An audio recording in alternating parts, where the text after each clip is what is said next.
जय माता दी। मैं गौरव पालीवाल, कैमरामैन भूपेंद्र लोहार के साथ आप देख रहे हैं राजसमंद एक्सप्रेस।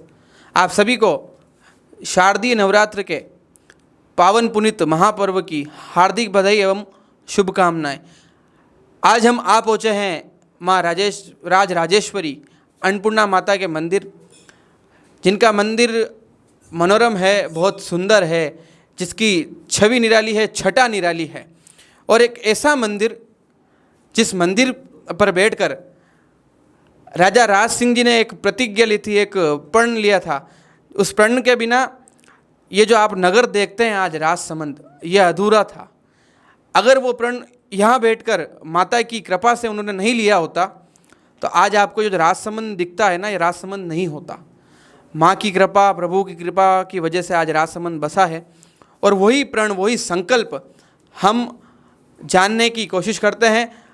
हम संकल्प जानने के लिए बातचीत करते हैं यहाँ के जो मुख्य पुजारी हैं, आदरणीय गुरुजी गोपाल जी श्रोत्रिय। आपसे यह सवाल था कि यहाँ कहते हैं कि एक संकल्प लिया था राजा राज सिंह जी ने, वो संकल्प हमें बताने की कृपा कीजिए। निश्चित रूप से महाराणा राज सिंह जब बाल्यावस्था में विवाह के लिए जब जैसलमेर जा रहे थे तो मार्ग में ये जो स्थान है, बारिश काफ़ी होने की वजह से उनका मार्ग वर्षा के कारण अवरुद्ध हुआ। उन अवरुद्धता को देखते हुए राज सिंह बचपन से ही अपनी कुशाग्र बुद्धि के लिए जाने जाते थे। जब उन्होंने आगे बढ़ने का कोई मार्ग नहीं देखा तो उस अथाह जल राशि को देखने के लिए महाराणा राज सिंह इस पहाड़ी पे आए। जब वो इस पहाड़ी पे आए तो माता का यहाँ छोटा मंदिर विद्यमान था।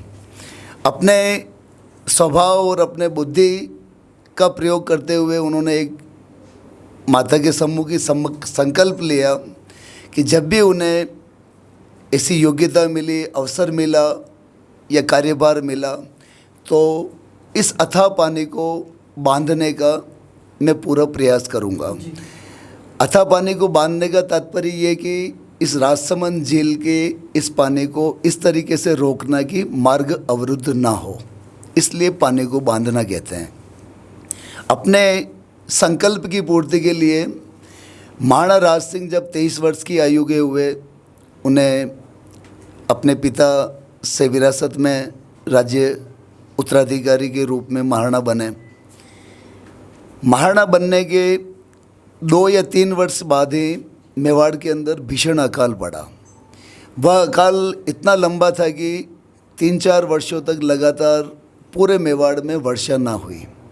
लोग त्राही करने लगे। ऐसे अवसर को और ऐसी परिस्थितियों को देखकर महाराणा राज सिंह को अपना संकल्प पुनः याद आया, क्यों न मैं जल क्षेत्रों का निर्माण करूं। उस संकल्प की पूर्ति के लिए पुनः महाराणा राज सिंह आए। अपने मंत्रियों, उस समय के तत्कालीन तकनीकों से उन्होंने जानकारियाँ ली कि ये कार्य कैसे संभव है। महाराणा के जो मंत्री थे, जो ब्राह्मण थे, जो राजगुरु थे, वो अति बुद्धिमान थे। तो उनका जो राजगुरु था उस समय, उन्होंने महाराणा को सलाह दी कि अगर मेवाड़ में प्रचुर धन हो, मेवाड़ का किसी के साथ युद्ध ना हो और कार्य करने के प्रति पूर्ण समर्पण हो तो ये आप राजसमंद झील का निर्माण कार्य कर सकते हैं। राज सिंह ने माता के सम्मुख यही संकल्प लिया कि तीनों काम हो सकते हैं। अपने संकल्प की पूर्ति के लिए महाराणा राज सिंह ने समस्त मंत्रियों, राजा, नगर के लोगों को, एक तरीके से ये कह सकते हैं कि आप उस समय का पहला ऐसा अकाल राहत कार्य था कि लोगों को रोजगार के साथ दैनिक मजदूरी, उन्हें अन्न, जिसका सब उल्लेख है कि एक साथ हजारों लाखों लोगों को रोजगार मिला। राजसमंद झील के निर्माण के साथ साथ ही महाराणा ने संपूर्ण मेवाड़ का ध्यान रखते हुए जैसमंद झील का निर्माण, जो उनके बेटे द्वारा निर्मित हुआ, पूरे मेवाड़ में 121 बावड़ियाँ बनाई गई पानी की जी। वो आज भी विद्यमान है जी।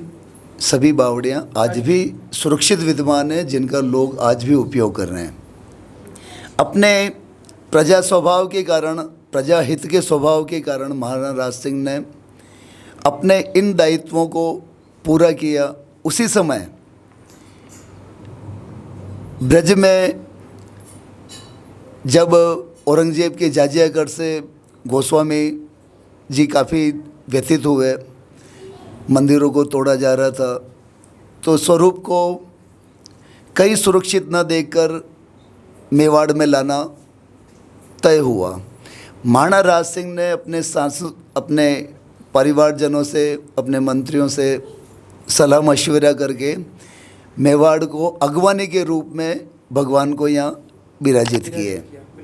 द्वारकानाथ, द्वारकाधीश जी का जो हमारा वर्तमान स्वरूप है, यह भी उसी समय की देन है।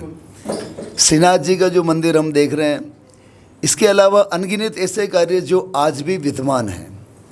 राज सिंह जब अपने इन समस्त कार्यों को पूर्ण कर लेते हैं, तो एक जगह महाराणा राज सिंह अपने स्वयं कहते हैं वो कि हे गिरवर माता, यानी कि जो पहाड़ी पे जो विराजते हैं, गिरिवर यानी जो पहाड़ी के ऊपर विराजते हैं, हे गिरवर माता, ये राज सिंह पहले आपके चरणों में आया, तदंतर आपके आशीर्वाद से उसने ये जो सुंदर सेतु का निर्माण किया और जो अन्य कार्य संपन्न हुए, वह सब आपके ही आशीर्वाद और प्रभाव के कारण संपन्न हो पाए।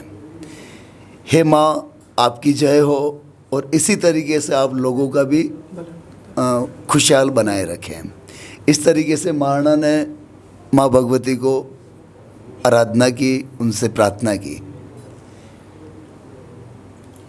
जैसा कि आप देख रहे हैं कि इस मंदिर पे बैठ के माता जी के समक्ष जो उन्होंने संकल्प लिए थे, वो संकल्प सारे हमने गुरुजी से सुने। आप बहुत सौभाग्यशाली हैं जो राज सिंह जी जिनकी सेवा किया करते थे, आज आप भी उनकी सेवा कर रहे हैं। हाँ। आपकी कितनी पीढ़ियाँ हो गई यहाँ सेवा करते करते माता जी की? हमारे परिवार को लगभग 370 वर्ष पूर्व महाराणा राज सिंह अजमेर के वहाँ से पास से लेके आए। अच्छा। सावर जी। उस समय से पीढ़ियों दर पीढ़ियों हम जितना हमारा बुद्धि है, जितना हम कर सकते हैं, माता की आराधना में लगे हुए हैं। आमजन भी अपने आप को उसी रूप में समर्पित करते हैं कि हे भगवती, अन्न और धन को देने वाली, इस क्षेत्र पे, इस नगर पर, हमारे पर ऐसी ही कृपा बना के रखें। और एक सवाल आपसे यह करना था कि हर शक्तिपीठ पे अलग अलग अनुष्ठान संपन्न होते हैं 9 दिनों में। यहाँ के कुछ अनुष्ठान कुछ अलग है या उन्हीं की तरह सेम तरह से चलते हैं अनुष्ठान? यहाँ चारों नवरात्रि जी में दुर्गा सप्तशती का पाठ, जिसको दुर्गा अनुष्ठान भी कहते हैं, नियमित पाठ, जप, अष्टमी के दिन हवन, नित्य पूजा तो है ही है, नित्य श्रृंगार, नित्य सेवा, और प्रसाद के रूप में जो भी अपन कर सकते हैं वो मंदिर मंडल अपनी तरफ से सभी लोगों के लिए करता है। जी धन्यवाद। जय माता दी। जय माता दी। जय माता दी। जैसा कि आपने इस मंदिर की जो परिकल्पना किस प्रकार हुई, इस नगर की परिकल्पना किस प्रकार हुई, आपने आदरणीय गुरुजी से सुना। माँ राजराजेश्वरी अन्नपूर्णा माँ के श्री चरणों में बैठकर मैं इनसे यही अभ्यर्थना करना चाहता हूँ कि समस्त राजसमंद वासियों सहित समस्त विश्व का कल्याण करे। जो कोरोना महामारी है, आज जिक्र कर रहा हूँ आपके सामने बहुत दिनों के बाद, माँ सारी पीड़ाएं हरती है। तो माँ के चरणों में यही अभ्यर्थना है कि इस महामारी को ख़त्म कर दें और पहले जैसे खुशहाली आए और सब पर माँ कृपा बनाए रखे। जय माता दी।